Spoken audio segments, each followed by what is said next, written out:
As the spring bird migration gets underway, the Mackinac Straits Raptor Watch begins its vigil in the field on the outskirts of Mackinac City. The concentrations of eagles, hawks, and vultures soaring overhead can be astonishing. Here's Raptor Watch Chairman Ed Pike. We became organized in 2014 as a Raptor Watch, and we started doing hawk count at that time, and then we've expanded a little bit with other activities where now we are doing some owl surveys with the banding of the owls and some surveys of the water birds that are migrating through the straits. Pike began studying and banding saw-whet owls and other small owls in 1991 to help fill a data gap about spring migrations through the Straits area. Today, he trains and oversees young scientists who help carry on this work for Raptor Watch.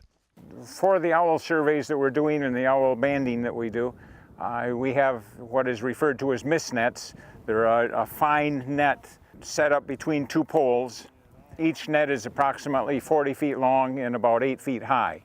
And we put them in an area where we believe the owls are going to be migrating through at during their migration. The place that I'm using is Sheboygan State Park, right along the shoreline of Lake Huron. The birds come up on the east side of the state and follow the shoreline. They don't like crossing those big bodies of water until they have to, so they follow that shoreline up towards the straits here before they get a narrow spot where they can jump across.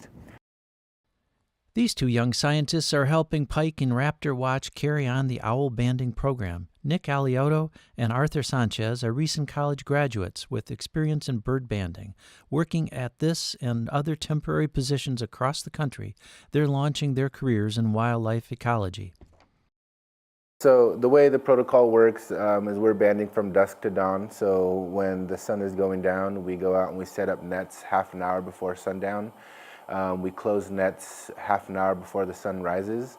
So we pretty much have to become nocturnal with the owls. Within one of the net arrays, they install a repeating saw-whet owl call to bring birds in, and at times they have to repair the nets even in the dark. We do hourly net checks. We do them in hour intervals. And when we capture a bird, the process of taking a bird out of a net is called an extraction.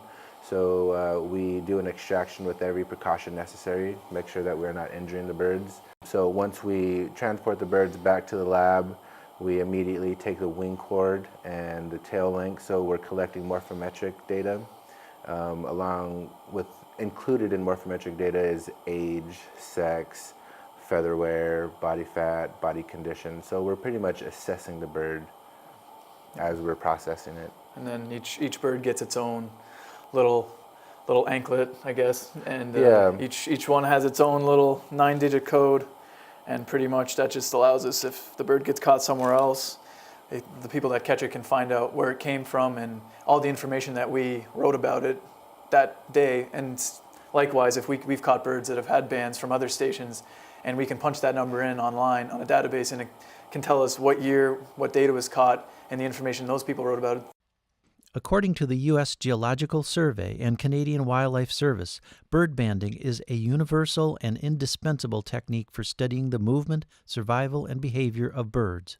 You get a bunch of population indexes, you do get migration movements, your standard demographics, you get birth rates, death rates, juveniles dispersing.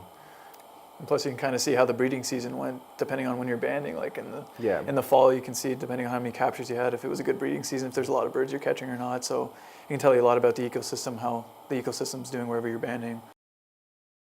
Over the 25 years or so that Pike has been leading the owl banding effort, he's collected other measures of change. Though reluctant to characterize cause and effect, Pike has witnessed climate change firsthand. When I first started doing it, the owl banding in the early 90s, many times we would have to walk back into the cabin from the main road. In the last few years, we've been able to drive back into the cabin. The snow has been mostly melted. The period when the saw-whets move, I think, is affected by the amount of snow. I mean, it's just a generality. I can't say that positively, but it's affected by the snow.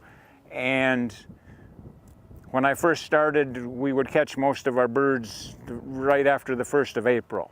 Now we're starting March 20th because a lot of the saw-whet owls are moving earlier than the 1st of April. When it comes to changes in the natural world, these young scientists are deeply concerned, but find reasons to be optimistic. Me and Arthur always say, like, we're out here to get to work with, I think, one of the coolest groups of birds, and just to say this is our job is just amazing. Like, this doesn't feel like work to me, and I'm sure Arthur would feel the same way. It's amazing, and it's a great feeling. It's really gratifying to do work like this, and even get a little bit of pay for it. So, yeah, definitely, I love the interactions with the birds.